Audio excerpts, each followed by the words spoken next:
लोकसभा निवडणुकीत रत्नागिरी सिंधुदुर्ग महायुतीचे उमेदवार नारायण राणे यांचा पराभव करण्यासाठी भाजपमधील एका बड्या नेत्याने शिवसेना उद्धव बाळासाहेब ठाकरे पक्षाचे खासदार विनायक राऊत यांना 50 कोटी दिल्याची चर्चा आहे। या माहितीला भास्कर जाधवांनीही ही बातमी कानावर आल्याचं वक्तव्य केलं।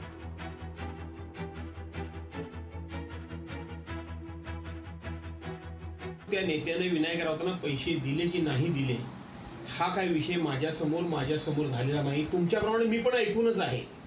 भाजपनेच नारायणराव राणेंना खरी की खोटी हे माझ्याकडे कुठलाही पुरावा नाही। माझ्याही कानावर आहे की नारायण राणेंना पराभूत करण्याकरता म्हणून भारतीय जनता पार्टीच्या एका नेत्याने पैसे दिले ही तुमची बातमी जी आहे तीच बातमी माझ्या कानावर आहे।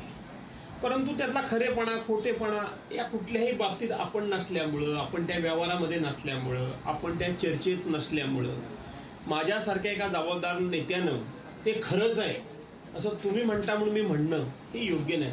पण तुम्ही म्हणता ते खोटं नसेल एवढं मात्र मी म्हणतो। मग त्या बड्या नेत्याचं नाव त्यांनी जाहीर करावं। जर त्यांनी 50 कोटी दिलेले आहेत आकडाही माहीत असेल तर भास्कर जाधवजींनी नाव जाहीर करावं, जेणेकरून आमच्याही ज्ञानात थोडा भर पडेल।